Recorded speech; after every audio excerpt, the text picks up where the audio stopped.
like this, man. You like a butterfly flapping his wings deep down into the forest, man. It's gonna cause a tree fall like 5,000 miles away, man. There ain't nobody seeing nobody.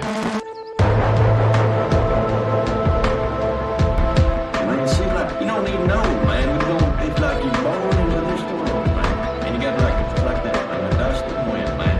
Or like the dang old candle, man. It don't matter, man. It's like these old time.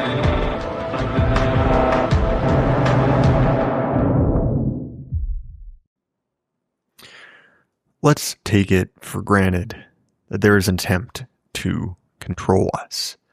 There are institutions, both cultural and political, that exist to shape the way you think, to shape the landscape of the cognitive war, the info war, as one man once said. It is an interesting thing that there's both a science and an art to it. Some of it is applying large numbers, while other parts of it seem almost like sorcery. The ability to spin narrative, the ability to give someone a reason that they think is completely legitimate for why they do what they do. And that's really what power is. The ability to convey legitimacy, certainly some part of it is force. It is the ultimate form of power. I can make you do something. But once you're in, you need that legitimacy. You need people to see you as the guy who ought to be in charge, or at very least, the guy who is completely and totally in charge. And there are two broad types of leaders, as Machiavelli tells us. The lions, who lean towards that force of arms, men like Charlemagne, and the foxes, those who rule through manipulation and narrative control, much more like our current elite. And because we are in a system of foxes, we are in a system of total narrative control. The whole thing is designed to change what you think, obviously about political events, but also, well, who you are, what you do, what a good person does. And so without ever having a commissar in the room, people will fall in line. There certainly is a threat, but so much of it is done through social signals. That's why I think this episode is interesting, because we're primarily talking about public relations, exactly that wizardry, the blending of statistical modeling and what we actually understand. And it's very easy to pick out, especially if you look further back in time, because it was less sophisticated, at least from some perspective. You look at political radio, whether ours, the Germans, or the Russians, from the 1930s, and it's almost comically sincere.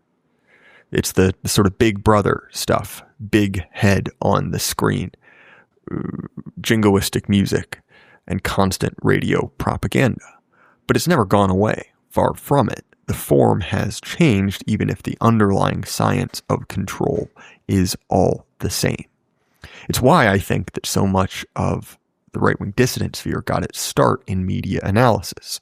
That is one element of this, right? Using Hollywood, using literature as a way to, sort of like a spike protein, inject ideological material into your brain at a level that you might not even be conscious of it.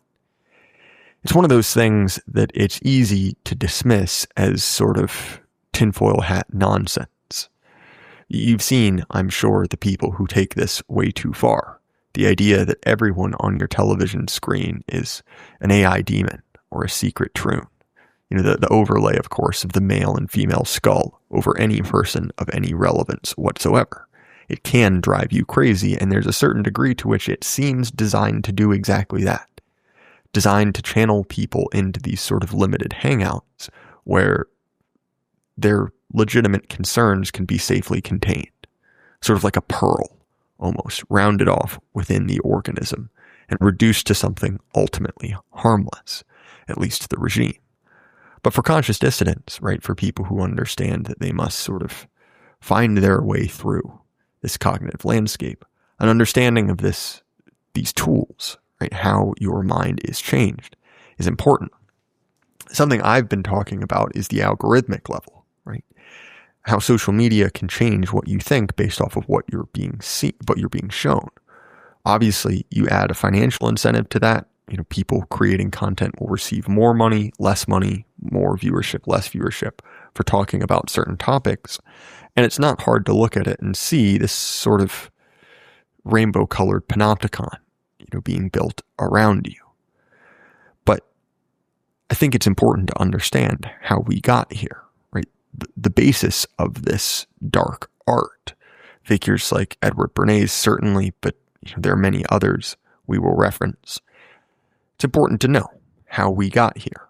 Because once you've picked up on the trend, once you've looked at an older version of propaganda, something that's easier to identify, we've honed your skill. You're more perceptive. You can sort of see the lines running through it.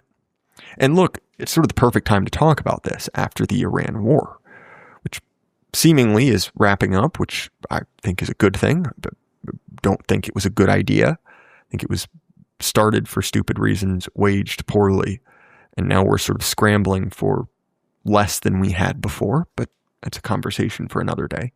But one of the things that marked it, and you heard this in my coverage as well as my friends, Daryl Cooper, Fearus, Scott Horton, all saying that it's very difficult to understand what's happening. There's so much narrative, so much propaganda, it's very difficult to divine what's actually happening. Because one of the additional features of this propaganda system is it's completely and totally shattered. There are multiple different parties warring for your brain at all times. Sure, the lefties are wrong when they say that the Russians won the 2016 election for Trump. But there's very clearly a Russian information op. There are Chinese information ops, certainly Israeli and American, but many others as well. It isn't simply just one unified them, although, let's be honest, some figures appear more often than others. But this PR landscape is everywhere. You need to understand it, or else you can't parse anything that's happening. I mean, even look at someone like Erica Kirk, who's somewhat amazingly fumbled her position into being widely reviled, despite having one of the most sympathetic stories imaginable. An example, of course, of how that can turn wrong. But there are many other figures. Bill Gates, who successfully redeemed his reputation, at least for some portion of the public. Politicians, bills, positions, whatever. This is how politics is waged. I think you'll enjoy this episode. It's a little more lighthearted. We get into serious stuff, but a lot of it is kind of joking back and forth. And before I start it off, just like to thank you guys. As I've said, obviously we just hit 500 episodes, but also this is the 1 year anniversary, at least when I'm recording this on the 18th, of me becoming a professional, full-timer, going for it. And the growth has been significant. I appreciate you guys for that. It's going well. I'm not a wealthy man by any means, but I can support myself, largely due to you guys. And I can't thank you enough. If you're interested in supporting me, well, for a few bucks a month, go to Patreon, Substack, or Gumroad. You get the episodes early and ad-free. You can also check out our sponsor, Axios, Remote Fitness and Coaching, service I use constantly. I've been using for years. It's a part of my routine. And I haven't done the math, but I think a large percentage of the guys in Axios are there because I told them to, and they stick around. It's a good service. It's worth your time. So head over there, and without further ado, here's the episode. All right, Aaron, Clowntown Chronicle. How you doing, man? I'm good, man. It's a little rainy here. I don't know what it's like all the way out there, but it's hot. The answer is hot. I live in the South. The answer is always hot. It's just, is it hot and raining or hot and you wish it were raining? There's really nothing in between. I spent a lot of time in Texas, and I don't think I understood heat until I lived there, because I spent most of my life and am currently in the Midwest, where it's not that bad. I mean, it does get hot. It also gets very cold, but not Canada cold. You know what I mean? Yeah, I think I've just determined that wherever you pick to live on the North American continent, you will be miserable for at least 6 months of the year. And really the only thing you get to pick is which 6 months or all of them. Right. And what kind of misery you want to live in for those 6 months, Yeah. Like you can pick fire, right? Where there's the whole state burns. You can have winter, or you can just live on the Gulf Coast and get flooded by hurricanes and then shot to death. And I guess that's the local weather. Yeah, well, I mean, this is like a very newsy show now, isn't it? Since we're talking about the weather to start it off, do you want to go into sports next? See, Aaron, I am on a months-long crusade to purge relevance from my podcast. And so, you know what? I think if we started doing a weather segment, it would accomplish two goals, which is one, keep me from talking about anything real, and two, drive my audience crazy. Oh, yeah. And so, yeah, I mean, it seems like there's a big storm front coming in from Boise today. Oh, Lord, here we go. It's funny. Speaking of weather, I was just doing a stream with my buddy Newsfist. We do a stream called Clown-Based Lifeforms once a week. It's hilarious. I just saw Newsfist not that long ago. He was at the same conference I was in Tennessee. Yeah, he's in the States, and he's very, very happy to be here. But our last stream, I almost got blown away by a tornado, and I didn't even know it. That would be a great way to sign off. Just like loud rushing noises and the mic goes dead. Just make sure you don't respond to a DM for like 2-3 weeks to really freak people out. Well, what's funny is, so the power went out and I was like, oh man, I didn't think that this storm was that bad. And so, I'm bitching and complaining on my show, on the stream. Like when I finally get back in through my phone, I'm like, oh yeah, it's just a bad storm. I guess that's the Midwest. It wasn't until the next day that I went out that I realized there were two tornadoes, one to the south of me and one to the north of me. And they just skirted right around my, my little, bug hovel up here in the apartment center of somewhere Wisconsin, but here's I think as someone with a podcast, Aaron, you have to figure out how you're going to do it. Like, what's your DB Cooper style solution to exit the game after you've embarrassed yourself, ruined your life? And I've long said that what I'm going to do is start a live stream, can carry on like normal, and then just fire a gun out the window and never record another episode again. Which I realize I may have now spoiled the secret. So if I am killed by agents of Mossad mid-live stream, no one will care because they'll assume it's just part of a practical joke. Have you put thought into this? Have I? Well, see, I had one podcast before called We Talk About Dead People, which was a history podcast combined with like a comedy sketch podcast, which was probably the craziest thing I ever did. That one about 7 years, and the way we ended it was my co-host had children. Ah, yeah, that's the classic. That's the classic end to it. Yeah, so then I just disappeared into the wilderness until I started Clowntown Chronicle, which is somehow a more serious podcast sometimes. It's crazy. History can be weird. Well, we're not entirely here to talk about faking our own deaths on the internet and the weather, although I assume we'll get back to it. But you're a mass communications guy, and I'm going to put you on the spot because I've given you exactly one Bill O'Reilly gif of context for what we're going to talk about. And look, I have no idea about communications, public relations, or anything, but I can tell when it breaks down. I can tell when it breaks down pretty obviously. It's clear. And again, this may not be your expertise. So I may just be asking you as a fellow podcast American, what in the world is going on with Erica Kirk? Well, first off, I'm informed by an AI video I saw of Elden Ring that she's a boss called the Kabbalistic Witch. Okay. I don't know if you saw that. So that was... I mean, that's where I source all of my news anyway. So, I mean, we're going straight to the horse's mouth. Erica Kirk is a victim of bad PR, which is to say, I think she's also a client of, what was it Stormy was talking about, the Edelman? Or at least, is it the Edelman firm? I forget what they call themselves. I discovered that like 3 years ago. And I remember looking into it being like, wow, look at this list of clients. I can't believe... The craziest guy on poll was entirely correct. Yeah, exactly. So when I see a thing like Erica Kirk and like the destruction of her PR campaign, I look for a few things that see, I'm not like a Encyclopedia Brown guy where I can like pull up references right out of my brain. I'm not that kind of smart, right? But what I am good at doing is detecting patterns of cringe.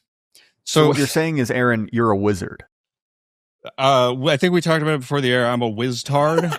No, Aaron, that's the best. What you do is you make a joke that's funny to you and me, but the audience is left confused and angry. And that prolonged experience of just simmering rage, that's what you want to cultivate with an audience, I've found. Yes, that's true. So let me ruin it for you. I was telling Jay before the show that when you study mass communications, you get 95% retards who kind of like movies and television. And then you get 5% who like are basically wizards. They understand a realm of communication and masked mind control that is indecipherable from black magic. Does that clear that up, everybody? I just ruined the show, Jay. Oh, you did. Look, I'm going to have to redirect the Mossad hit team who's going to ruin my fake death to your apartment in Wisconsin, and either them or the weather engineers are going to send this time 3 tornadoes, because clearly 2 was not enough to punish you for ruining the show. But honestly, man, I know exactly what you're talking about. Like, I don't have a ton of experience, but I have read my Bernays. And you read enough Edward Bernays and you come to the conclusion that, wow, this guy is a genius. And also, he's a psychopath. Yes. Right? Yes. And then you read into the history of him basically getting every woman in America to smoke because he was getting paid by Philip Morris. Oh, yeah. And you're like, okay, well, clearly he can do it. Thankfully, he never used those tools again. Yeah, well, see, that's the thing is Edward Bernays was a bit of a thief, right? So a lot of his techniques he actually stole from people who preceded him on most of his research. And just sort of like film, there's a category of people who see a tool and try to think to themselves, how can I use this for the worst things possible? And then there's autistic people who first discover the tool and become interested in it, and they write all the good stuff that those other guys just steal 30 years later. So Bernays got a lot of his crap from a guy named Gustave Le Bon, who wrote a book in 1890 something, I think, called The Crowd, which was a study of crowd psychology. And I ended up just reading the entire friggin' thing for my Patreon because I'd never read it before. And you have to understand that this book was basically a disintegration or breakdown of how crowd psychology worked before the advent of mass media control, right? So the closest thing we had at the time was basically the early days of telegraphy and the newspaper. And before that, we had like smoke signals and town criers. But this is an interesting dovetail, actually, because my interest in history revealed a lot of things about our past. Number one, it's actually more interesting than everyone gives it credit for. Just because they didn't make a movie about it doesn't mean it's not movie-like or interesting. And that was a lot of my work when we talk about dead people. But the other thing is how much history actually changed when mass communications came on the scene. Because we live in a world where all of that stuff is ubiquitous and everybody carries a camera in their pocket, they don't understand that there was a before time, right? Where you couldn't just record everything or stream everything or write anything down when you wanted to. There was a before time when the only form of communication that you had was basically letters and talking to people. So you think about, for example, one of those moments, I don't know if you've ever done this, but have you ever been reading something and then just like you lean back in your chair and it's like that meme where the lights start shooting out of the guy's brain? Have you ever seen one of those? Yeah. Have you had one of those moments yourself when you're reading? Oh yeah, I mean, I can think of a couple where you can just like feel your brain exploding. Yeah, like it's a novel, but Flannery O'Connor's Wise Blood, which is like truly and totally indescribable. I think I was 19 when I read it, and I could physically feel my brain getting bigger and like splitting apart. Mm-hmm. So yeah, I know exactly what you're talking about. Yeah. So the biggest moment I ever had where I literally saw into the ether was when I read the transcript, I think, of the first telegraph that was ever sent from coast to coast in the UK. Have you heard this story? No, I haven't. So the first telegram that was sent, I'm going to mess this up. Some autist in the comments is going to be like, that was actually the one that was sent from Scotland to England. I don't care, man. Long distance telegraph. The first thing ever sent was, "What hath God wrought?" Yeah. Isn't Yeah, that a bit pretty freaking much. ominous? Yeah. So you think about that. It's like, okay, so the realization when that kind of thing starts coming out is that we can now instantaneously communicate lies across entire countries. Now we can do it instantaneously across the entire world with video, AI generated video and that sort of thing. We can say anything that we want. And so our understanding of information gathering and narrative construction is rapidly changing in the modern day just because of the amount of technology that we have. Oh, I mean, 100%. And you see this interacting with older people, right? People who grew up in kind of the before times, that they are, it's almost like the dodos, you know, where they're not evolved for predation.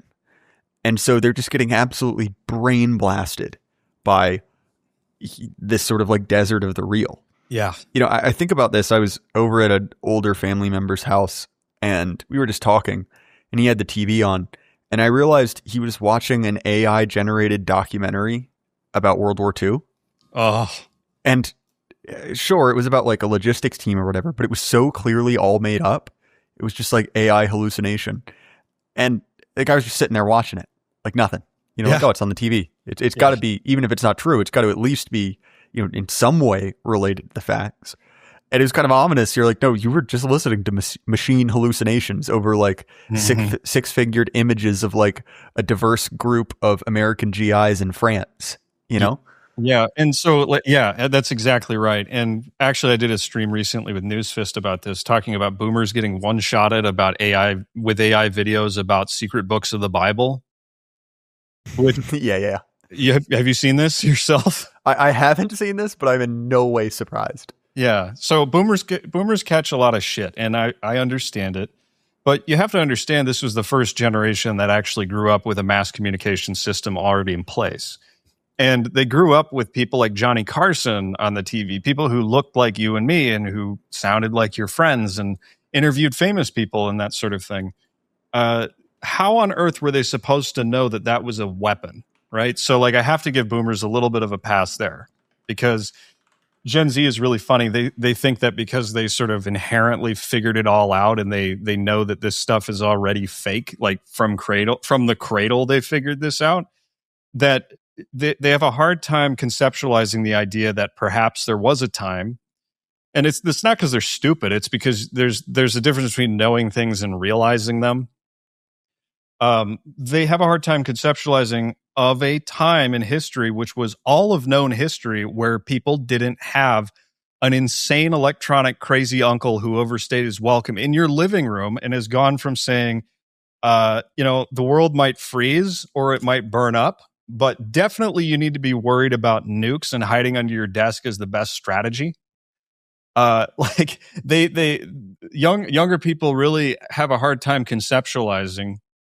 I talk like I'm old, but younger people have a hard time conceptualizing that there didn't used to be a giant voice box that squatted in your living room all day long barking orders at you. And now we all notice it because it's so offensive. It just all day long. It's like a super negative narcissistic person just saying all of the meanest things it can think of all the time. And so naturally, young people just never watch TV. Obviously, it's stupid. But older people still watch it. And the reason they fall for AI generated documentaries is because they're not listening for the information so much as they're listening for the sounds that it makes. You ever see I think it's the logo for RCA? Was it RCA? I think I know what you're talking about. With a dog? Oh, yeah. Yeah, Nipper, the dog. So like I don't think you could say that. Oh, whoops. Yeah, sorry. That was his name though, Nipper. He's on the logo because after his master died, there was a record player that played his voice and the dog would sit by it for comfort.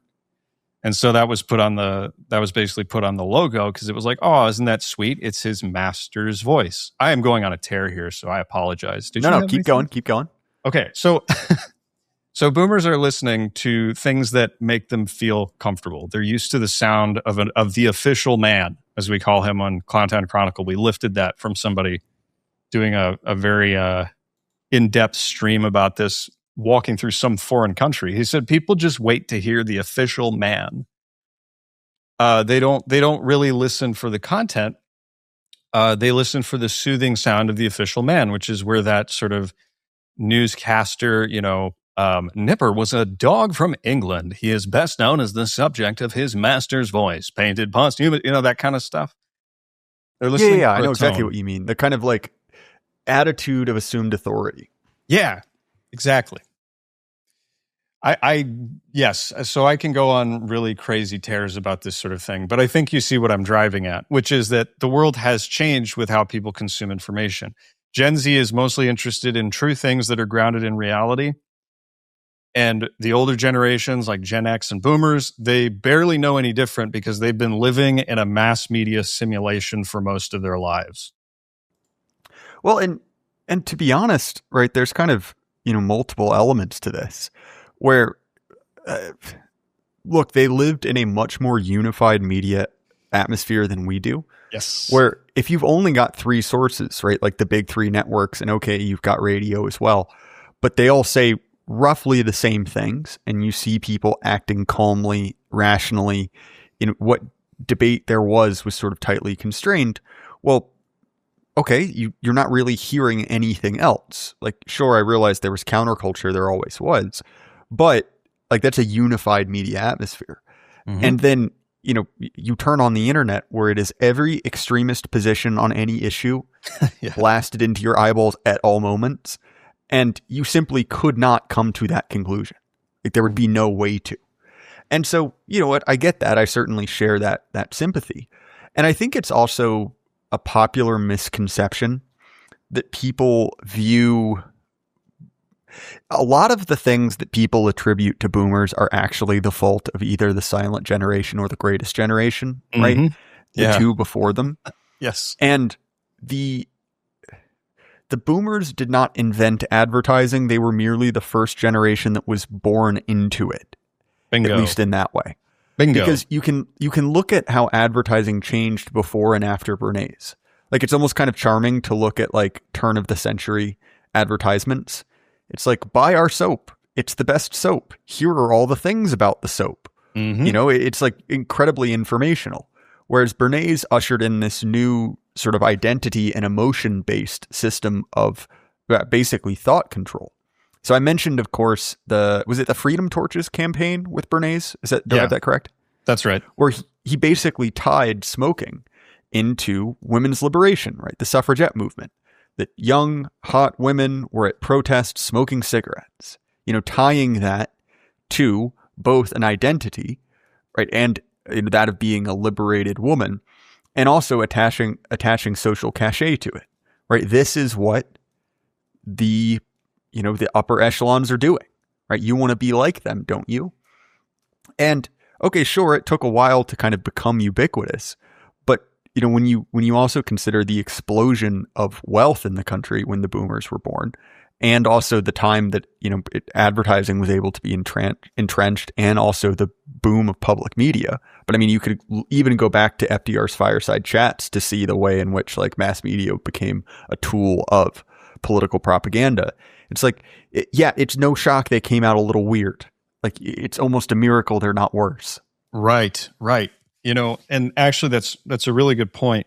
Bernays in all of his studies, and even Gustave Le Bon, who I mentioned earlier, they were studying a people who were unaffected by mass media culture. So all of their techniques seem primitive and primordial in a way because they're working on people who are completely unprepared for what's coming, right? So like you said, boomers and older generations were born into a world that suddenly had advertising. And then they adjusted to it. And do you watch any ads? I mean, I don't browse the internet without an ad blocker. I was disturbed to find out 2 out of 3 people still browse the internet without ad blockers. Yeah, I mean, I will see advertisements, but I use many ad blockers. I haven't watched, other than sports, I don't think I've seen an ad on a screen in forever. Yeah.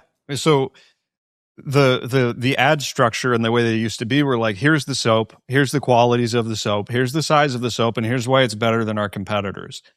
All very fact-based, and not really connected so much to status until they figured that one out, and then everything became about status.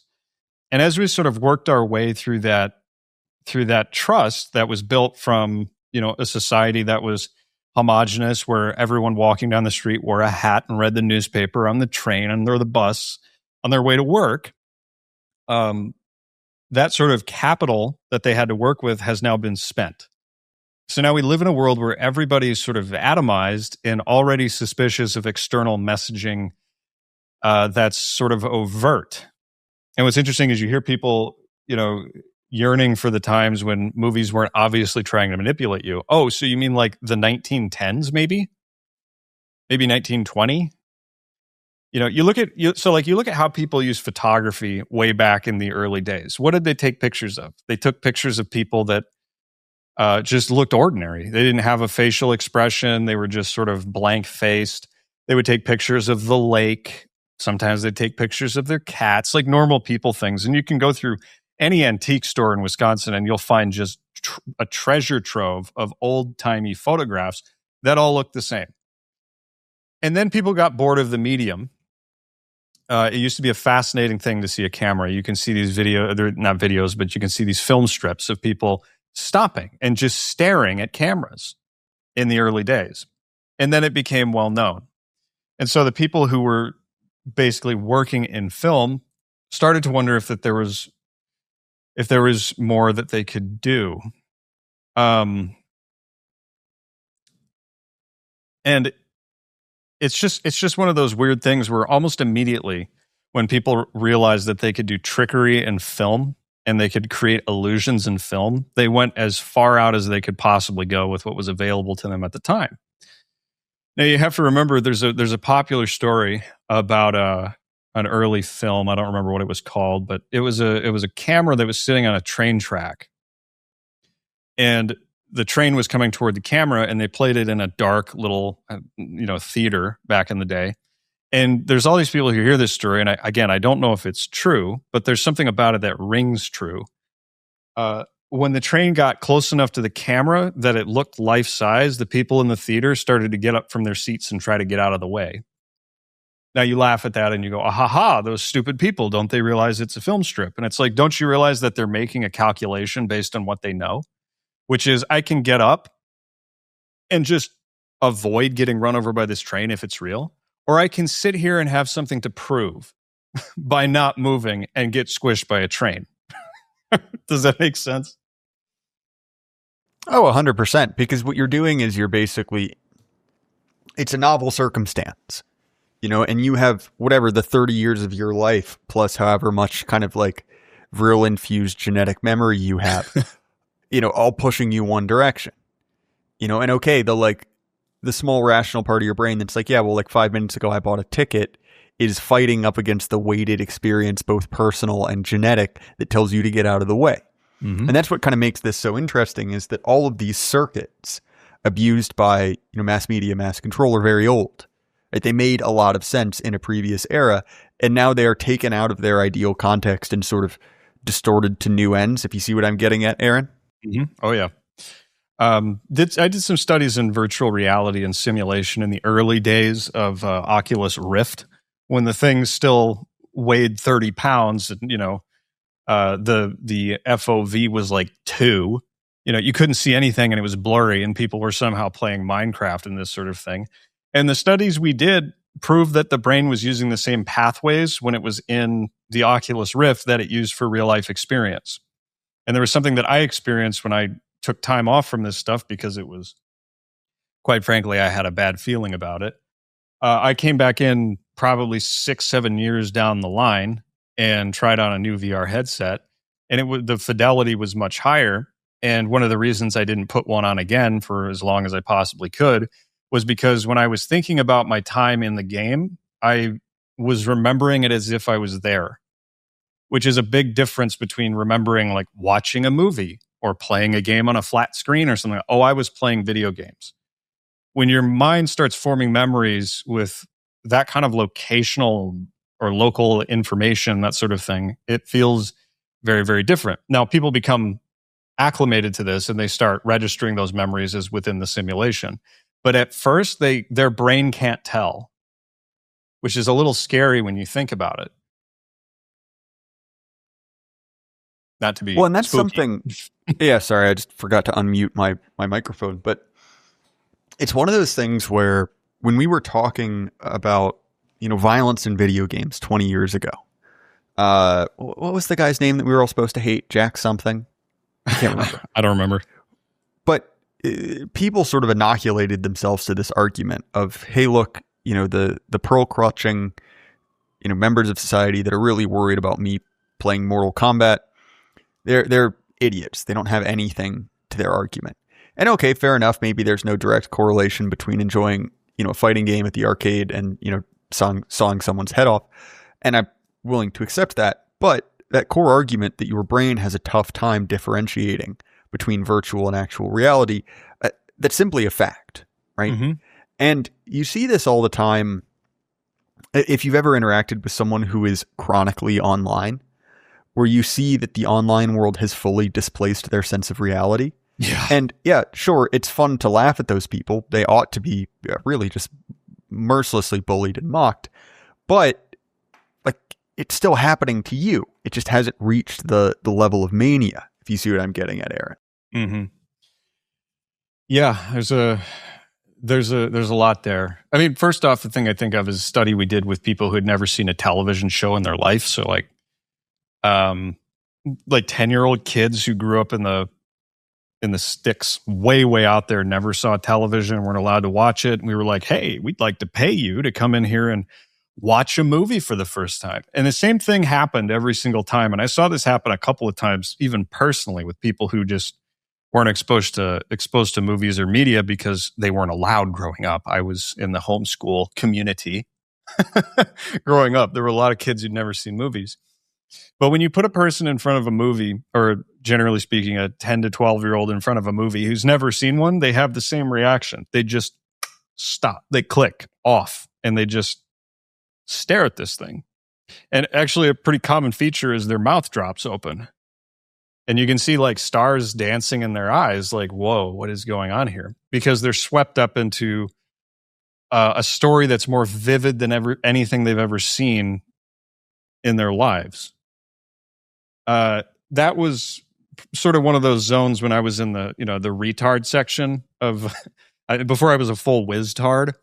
When I was still, you hadn't started your journey. They hadn't given you your wand yet. Yeah, where I was in the dumbass section going, how interesting. Let me write that down. And then, as I would think about it, I would be like, now, why did they all do that? Why did they all like respond to that flickering light the same way, like a bug or a moth, Well, and if you ever gone down the deep dive on video games, they understand this as well. I remember reading a paper when I was in college, like 10 years ago, that was basically explaining that the developers of Call of Duty had figured this out, that they were using the matchmaking in the game to engineer money out of you. So what they would do is they'd figured out, well, we can predict player behavior, on how good of a game they have, right? Their matchmaking. And if we show someone, a new gun or a skin or a cosmetic or whatever that keeps beating them over and over again, this can be engineered. Well, they are X% more likely to buy it.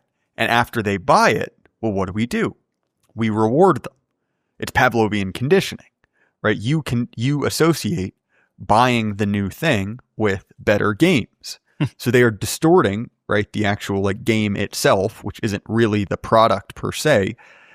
You are the product. Yeah. Right? And the game is basically not the game is poor choice of words, but the con is basically how much they can socially engineer you to giving them your money. It's not just the $60 on the box. Right. And when that kind of stuff was first being talked about, it sounded like a conspiracy theory. But now that we have, AI bots scraping all your data all the time and trying to create a holographic you that it can just advertise to consistently and changes based on your preferences and your stage in life and things that it predicts, and can even examine the content that you're watching pixel by pixel to make sure that you get more of that. Now it doesn't sound so conspiratorial anymore. And, we go back, I know you do streams or maybe not streams, but podcasts with people about movies. And movies, when you go back and you look for the programming in it, it's so obvious now, isn't it? Oh, 100%. And that's what I think is so interesting about media analysis, is absent time, it's much easier to see it because, the correct dosage required to work on you or I is so much higher, in some ways so much lower in others, right? We're kind of, we're good at picking out certain aspects of this that you can go back, you can jump back 50 years and it screams at you. You can see exactly, what's happening. Like a great example is something like Dead Poet Society. Yeah. Right. You go into that and you're like, wait a minute, this movie is a giant, it's a political op. I mean, maybe not literally, I'm not going to say like they engineered Robin Williams at Area 51, although I could be convinced. They definitely I have not did yet seen vertical format video over Elden Ring gameplay, but if someone makes it, I will believe it. I will, to quote Candace Owens, stake my entire online career on it. But, right, it is so like saturated with political and ideological propaganda, right? It is trying to change how you think and how you act. And the point of, bringing up the gaming stuff is like, this is so much more advanced than you think, right? It is so much more capable, not even down to like what symbols are used or who's the good guys versus the bad guys in the video game. Something that, is much easier to pick up on, but also even down to your experience in like interacting with the product is designed to shape you. Yes. Yes. Actually, if you think about it, the reason they do, the reason this mass media control through movies and television shows, et cetera, seems so antiquated to us is because they didn't have the technology to literally get in your brain and cut it into the shape that they want, right? That you have to understand, Hollywood doing this for 100 years to several generations of Americans and basically everybody in the world, that's them playing nice. If they could just turn you into a perfect little slave where you just sat around and consumed their bullshit all the time and never asked questions, they would do it. With our current technological limitations, they can't do it. So they do everything that they can to do that without direct manipulation of the brain. A book that I frequently reference, and it's actually kind of a meme on my show at this point, is That Hideous Strength. Have you ever read that one? Oh, yeah. It's a huge favorite of mine. Yeah. Freaking great book. I read that the first time when I was going through all this stuff in the first place, like training in this, reading about it all the time. And one of the things that one of the NICE members says in it when he's talking to Mark, I think at the beginning of the book, he says, we're going to start with like propaganda and all of that stuff. And then, if everything goes right, we'll move right into direct manipulation of the brain prior to birth. Okay, that's sort of the practical way of looking at what it is that they want to do. There's an interesting thing that's happened with propaganda. So currently, I have my co-host Adam. He talks about this all the time. He calls it turning over every rock. So the media simulation, or maybe not simulation, is probably the wrong word to use to explain exactly what I would. The media environment that we've grown up in had a lot of areas that you were not supposed to look at. And you know what these are because they're the types of things that can get you banned or arrested in other countries and that sort of thing. You're not allowed to investigate these things. But because everybody has traversed and navigated an entire century's worth of media, found all of the important bits, and sort of drank from the fire hose, so to speak, they're out of interesting content from that century. So what do? They start turning over other rocks, the rocks that the adults told you never to turn over. They start, what's in that cookie jar after all? And so propaganda, as we understand it, really, as most people understand it, where it's like, oh, they hit a subliminal message in the movie or in the music. There's conspiracy theories about like, worship Satan in a Led Zeppelin song or something like that. Like that's all experimentation. They were trying to figure out what would work in the shadowy black box of human psychology. So there's this interaction that occurs between an audience and a speaker that they've been trying to dissect for about 100 years. And the techniques that they end up using are the ones that are sort of timeless, which is why you see, what's his name? Who's that guy just appeared on Joe Rogan? Dean Radin. Have you heard of Dean Radin? I haven't, no. So he wrote this book that I'm currently listening to. Let me pull this up here so I don't get it wrong. The Science of Magic. which is about how viewers and mass consciousness actually changes reality. Now, these are topics that, CIA spooks have been looking into since like the days of MK Ultra and stuff like that. And this guy's connected to Project Stargate and all that crazy conspiracy sound and stuff. Oh, you're speaking my language. Yeah, have you heard of Stargate? Oh yeah, I'm way down that rabbit hole. Yeah, I'll put it this way: if one of your friends is bringing over a girl for the first time to meet you, do not bring up Project Stargate. It scares the hose. I was sensing there's a story there, but you pretty much got it. It went about as well as you'd expect. What was it about men in leadership have a lot of hoe scaring beliefs or something like that? Yeah, it's the same thing. Women want a man who reads until they find out that any man who reads has some of the most violent and extreme beliefs possible. Yeah. Man, did I run into that? But anyway, so this guy's hitting the popular scene, and his whole thing, the science of magic. You think about how funny that is, right? Like science was supposed to eliminate this airy fairy stuff about magic and manifestation and that sort of thing. And now what are they doing? They're turning over that rock, because perception is something that does have an effect on reality. And if you really want to put it into a sort of a materialistic zone, just imagine you're in a room of 100 people. And all of a sudden, a screen pops up on the wall and says to those 100 people, Jay Burden in the corner is a spy and he's here to kill you. And if you don't tackle him right now, the bomb's going to go off and you're all going to get poisoned or something. Now, those people make the same calculation that the people in the theater made about the train. They go, well, better's safe than sorry. And so they tackle you.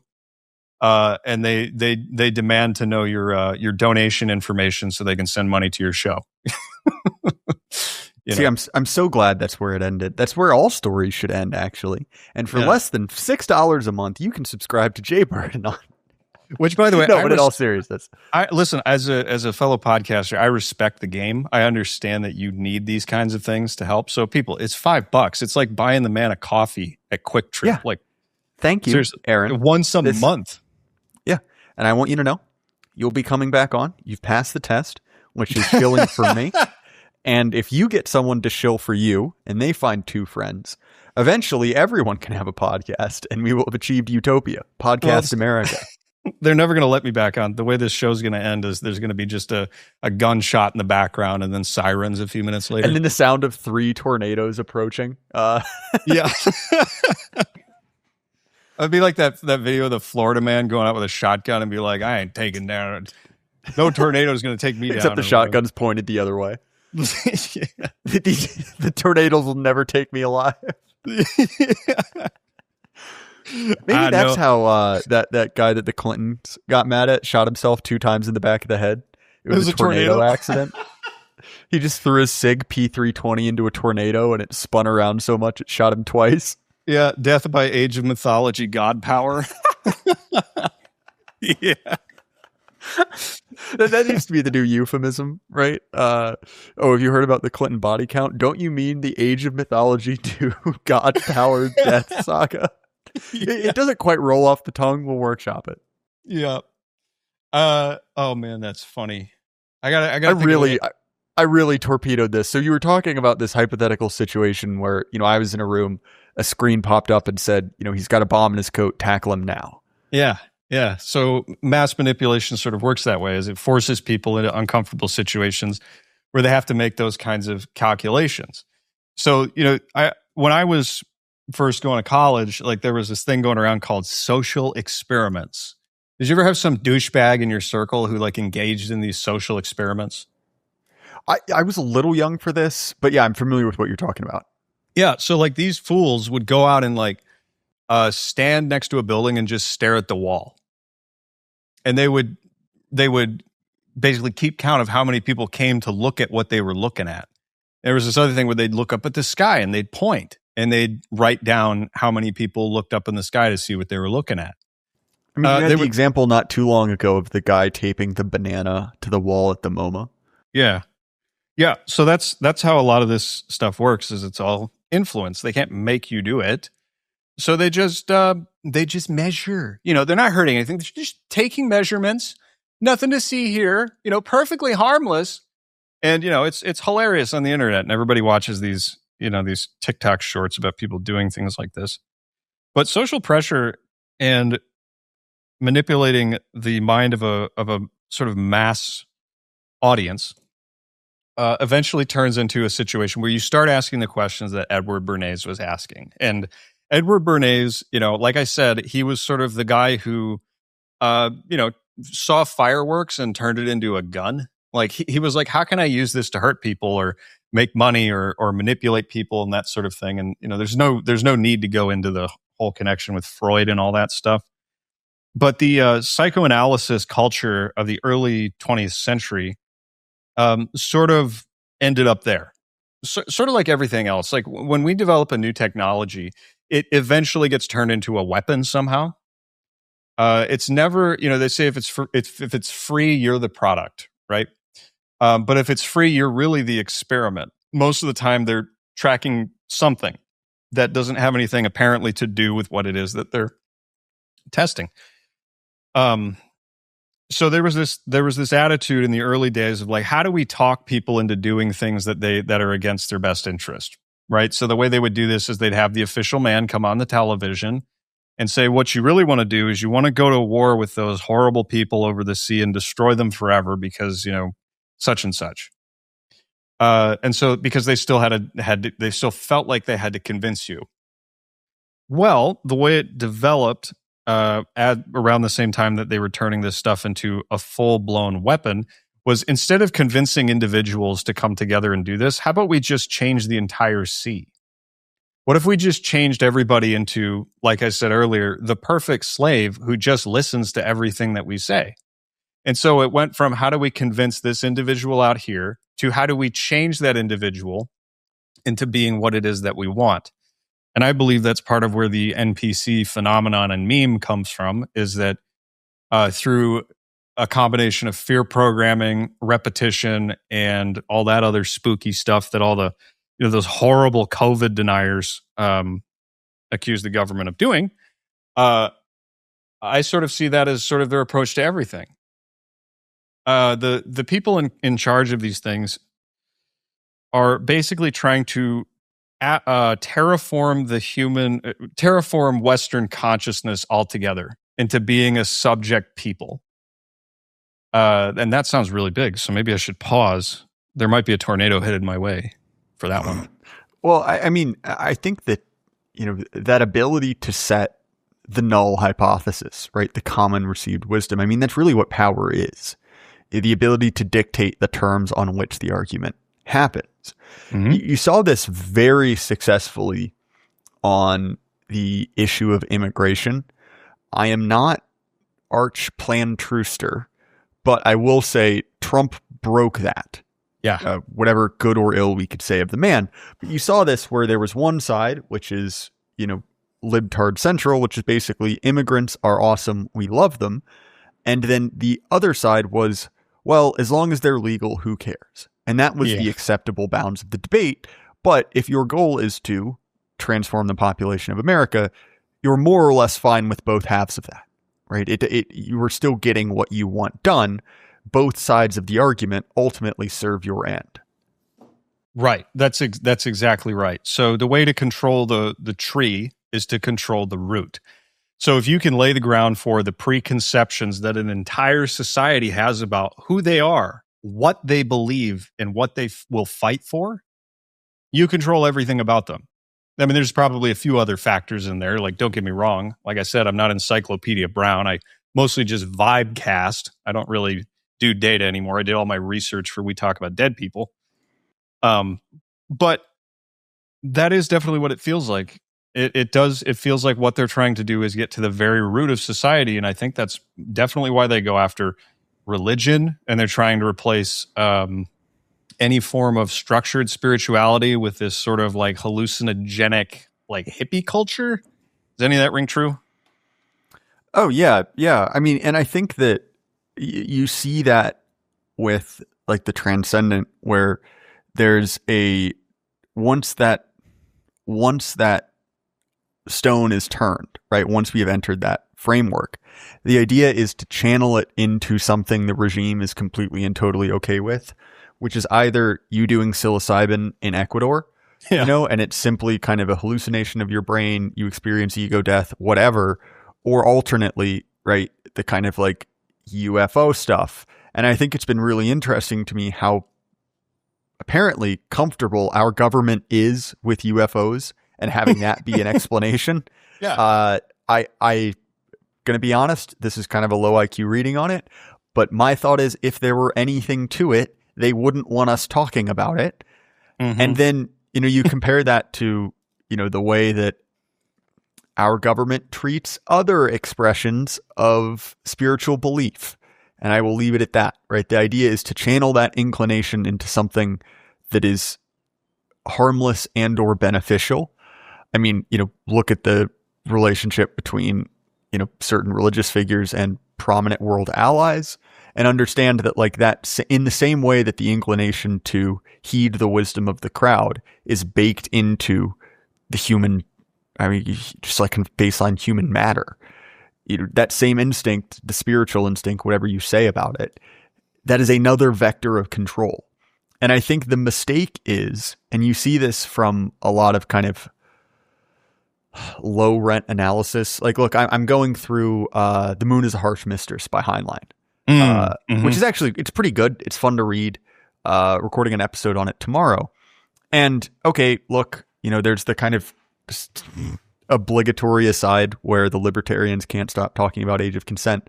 But also there's this idea that these system of control are anything they use as a weapon is inherently illegitimate because it is used as a system of control. And it's like, no. You don't understand. That is a part of what it is to be human. That's how it works. Yes. Now, to what end it is directed, well, that's the battlefield, right? That's what actually matters functionally. Yeah. It's interesting you bring up Heinlein, specifically that book. I actually started that sometime last year. I took a long journey into science fiction because in a lot of ways science fiction sort of set up and or supported the precepts for the 21st century in a lot of ways. Like, 1984, people talk about it all the time as like, oh, it's not supposed to be an instruction manual, and yet it was. What are you going to do about it? It did a great, it did a great job. Everyone's like, oh, 1984 is this super serious, important book. And it's like, well, look at it. What does it depend on? It depends on sort of a universal technology called the screen that sits in everyone's apartment all the time. And one of the privileges of the elite is turning that off. Are they forcing you to keep your television show on? Or are you an elite and turn that friggin' thing off? Anyway, that's probably all I had to say about that. I probably lost your point. But No, not at all. But I think that there's a mistake in pointing out these systems of control to say the underlying thing in and of itself, whether that's, having a social conscience, wanting to get along with your neighbors, right? Yes. Religion, whatever, as the problem in and of itself. And one, if you set that up as your enemy, woo boy, you're going to have a tough time fighting that. But also, right, just because a circuit is being used to control you does not mean that system or circuit is illegitimate. Like, I mean, look, like the human drive to reproduce is a phenomenal way to socially control people. But if we stop using that circuit, we end up like the Shakers. Yes, that's a great point. There's one thing that I kind of want to point out about that, because you're exactly right. People see this and they go, oh, they're controlling us. All control is bad. It's like if you did enough studies on mass psychology and how people work, and a great book to start with is The Crowd by Gustave Le Bon, you realize that the normies are going to be controlled by something. It's what they expect, and they should have somebody in charge of them who doesn't want to bilk them for everything they're worth, who doesn't want to trick them into going into unpayable debt to get a bigger car. Like, the normies have incredible power as sort of a mass consciousness, hive mind kind of thing. The fact that it's been sort of left to these pirates in Hollywood to abuse them and train them to hate themselves and cheer for their own death, that's not the fault of the normie. Because that's what they do. There's no reason to get angry at them. And, red pilling normies is, I've heard some derision for that on some of your interviews as well. And I tend to agree. Normies are supposed to be able to clock in, clock out, enjoy their life, and not think about losing everything because they said a naughty word on the internet. That's not for them, right? But the way that we've seeded this ground of gently goading the normies, or say the major mass of the United States, basically to swindlers and circus freaks, that's a major failure. But now that we have the technology, Jay Burden, you're saving the world, and people should totally donate to your shows so you can keep doing. All right, so well, I am specifically saving the world. Me personally, I know this. The men in my walls are talking to me. I have bugs under my skin, and if you don't give me $5, 3 Israeli-controlled cyclones are headed to your location right now. This is an actionable threat. I've contacted my friends at the weather department, the real one, not that one. And you, listener, are in the target zone. This is a threat. I am threatening you on air. So actually, hilarious. One thing that Newsfest says frequently is how shocked he is that they just let the podcasting world go. Like, I know, man. Isn't that crazy? Yeah, I mean, you really, especially on like the audio platforms, you have to cause a stink to get them mad at you. Mm-hmm. Like, I could think of, okay, you've got Alex Jones, right? And then my friends at Blood Satellite, who I think are only banned on Spotify. And I have no idea why. I do know what they could have said. Many, many things. But it's weird to get a ban only on Spotify, right? Yeah. Like, you really have to create a stink. Yeah. Actually, the only 2 episodes I ever had banned from my history podcast, we talk about dead people. 2 of them. There was Donald Ewan Cameron, who was the Canadian psychologist who was basically one of the heads of MK Ultra, which I put out very angrily once the beer bug had hit the entire planet. That one got banned, and the other one that got banned was the one on Nicolae Ceausescu. Oh, really? That's surprising. That's kind of a deep cut for them. Isn't that interesting? So Nicolae Ceausescu, the reason I don't want to pretend like there's some glorious story to this. They probably just banned it because I used the Hook soundtrack for a sketch. But I think they banned that one because the story ultimately is how a podcaster destroyed a dictator. Nicolae Ceausescu, there were a lot of like shaky things that were happening around then, but the straw that broke the camel's back was a videotape made by a pastor in his basement. Like a literal podcaster was one of the major things that broke that whole thing down. See, this is what I've been saying for a long time, Aaron, is that podcasters are the heartbeat of America. We are a mass, untapped natural resource, and we deserve, at the very least, $6 a month for episodes early and ad-free on Patreon, Substack, or Gumtree. I knew you were going to do that. That was a layup, man. Yeah. I like how, the funny thing is, legitimately, I'm sponsored, and my sponsors are always getting on me for forgetting to shill for them or for me. And so I have corrected that by shilling 10 times more than I ever will in one episode. But dude, this was a ton of fun. I have to have you on again. But where can people find you, man? So you can listen to my media analysis and slop analysis podcast, the Clowntown Chronicle, on YouTube, Spotify, and everywhere else that podcasts live. If you want to access, we talk about dead people. Be prepared. It is a history show designed for dumbass millennials who don't understand anything. So there's a lot of swearing on it. I know many people's Christian ears have complained to me about it, which is fine. And you can also find me on X. My handle is at CTC Memecast. That's it. That's all I have to show. Also, Axios Fitness. You forgot to do your. Oh, see, look at that. I've streamlined this so much that I have guests come on and do my shilling for me. I mean, at this point, Aaron, I should just train like a Claude bot to just like every 5-10 minutes say like, yes, that's interesting. Carry on. And then just optimize this whole thing. Like, what am I doing? Yeah, actually exactly. Working. This is one of the, look, you may be out there in an oil field in a coal mine and you think you've got it tough. Try talking into a microphone for 45 minutes. You ingrate. Yeah, we give you too much, working men of America. You think you make things? I talk for a living. Aaron, man, this was a ton of fun. And everyone at home, keep your head up. Like it lasts forever. Good night.